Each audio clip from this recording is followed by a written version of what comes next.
Welcome to the Scoop with Dukes. I'm your host, Philip Dukes, aka Dukes the Scoop. Check me out on Twitter and Instagram at Dukes the Scoop. And please be sure to hit the like and subscribe button. If you have not already become a member of the channel, go to the YouTube channel, or excuse me, go to this video's description, hit the link to become a member. We've got varying levels of support, and all is appreciated. Also, while you're in that description, you'll see a link for International Voice. International Voice makes great Christian based clothing. They've got mugs, they've got phone cases, they've got it all. But the gear is really, really nice, and it all has a good message to it. So that's the International Voice. You'll see that link inside of the description. This is a CU Scoop, and today I want to talk about what went wrong and how can it be fixed. So last year in Colorado, the overall consensus when you looked at the team on paper was that this was the deepest and most talented. Hold on one second. Yeah, so when you talk about a talented roster, there are some caveats that go along with talent. Experience, knowing coming from a winning program, whether that's high school or college. When we say experience, not only on the field but off the field, knowing how to deal with tough situations, having leadership qualities. What do people do when they meet adversity? I think the evaluations, I think talent wise, I don't think Colorado had a problem evaluating talent at all. You got some talented guys. Finding the right mix of guys to play seemed to be a bit of an issue. The leadership, the intangibles seemed to be a bit of an issue. The right blend of coaching to get the message to the guys. I think Colorado hired all talented coaches, but were they the right mix for this particular roster? The record says no.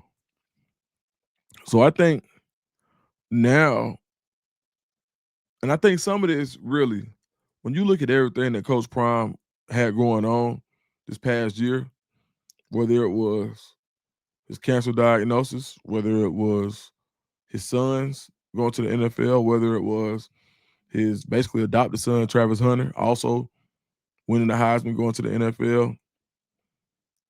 You look at what he said, about his grandson and the things that he has to do for his family. A lot going on, and not to mention his responsibilities. But I'll tell you this: he loves the game so much that I believe exactly what he said when he made his Last Supper speech that says, "Hey, look, I'll win if it's the last thing I do." I didn't like the wording in particular as far as the last thing I do type deal, but he means that. He means that. And I don't want anybody to twist my words. When I say I didn't like, I always believe in just like speaking life so much. But I will say this: he means that because shoot, he's the type of guy that loves the game of football so much. I think there's nothing else he'd rather be doing. So when I talked to Coach Prime earlier this year, he told me, he says God in the game. God first, then the game. He's in love with the game. So we've identified some issues, right? Talented team, lacking some leadership, and maybe not the best blend of coaching to communicate with the team. Now, I think how Colorado goes into fixing this is you find your cornerstones. You find your guys that you can build around on the field and off. So if regardless of how talented someone can be, if they're not a fit, they're not a fit. Sometimes we look at guys like a Cormani McClain. right? And you say, dang, you know, this guy would have he could have been doing this in Colorado, but at the time he wasn't a fit for what they had going on. Now, but he figured it out. Okay. Colton Hood. I mean, he came to Colorado to play with his brother. So, and a lot of people say, well, you should have just kept his brother. Well, I don't know how that would have impacted everything, but I do know he did come to Colorado to play with his brother. So, at a particular time last year, maybe that wasn't a fit. Okay.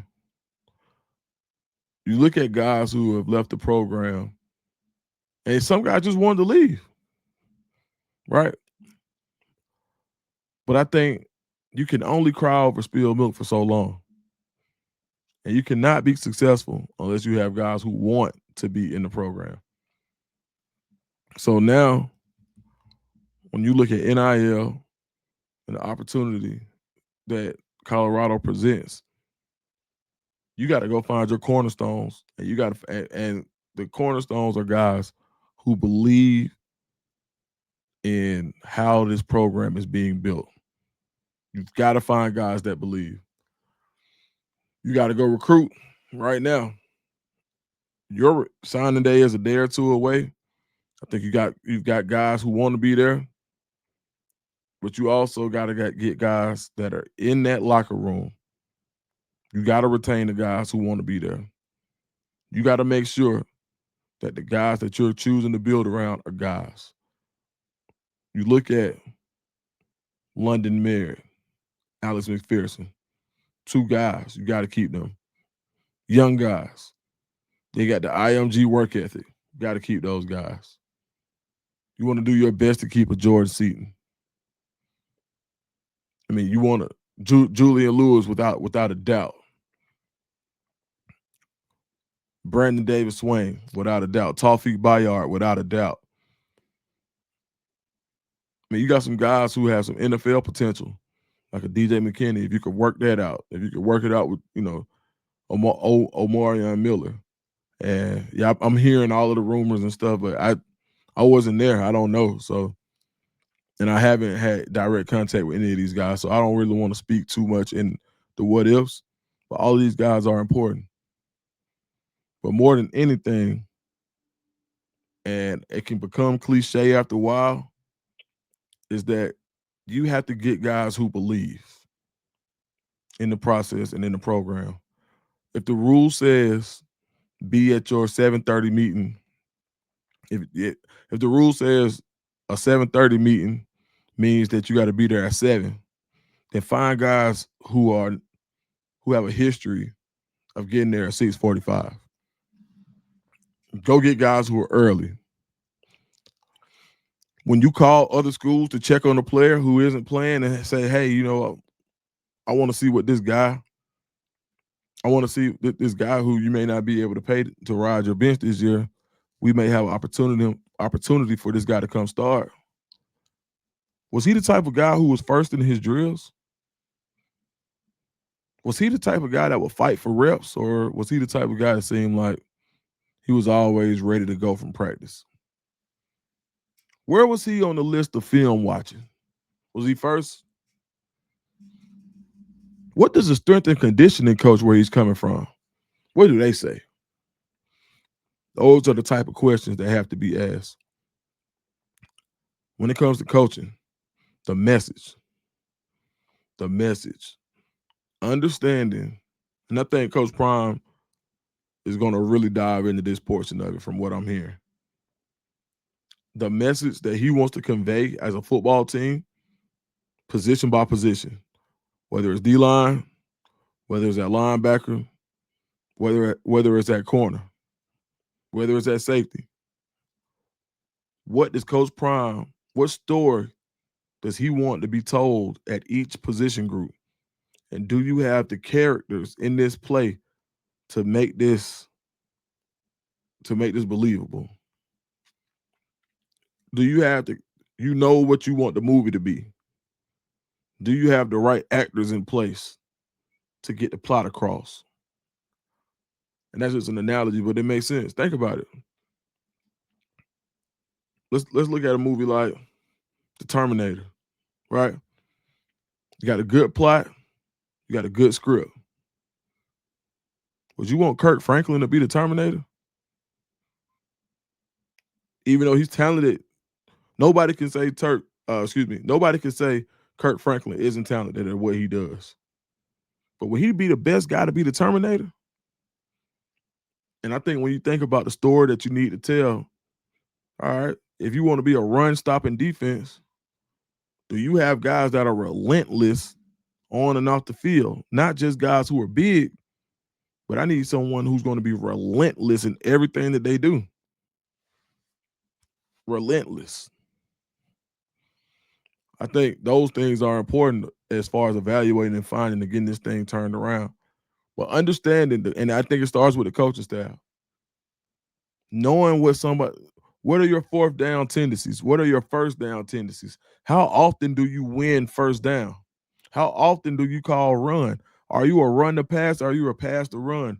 Is your screen game an extension of the run game where when executed, you're going to win more times. You're going to win 70% of the time, even if it's 3 to 4 yards, you're going to win. I think that's very important.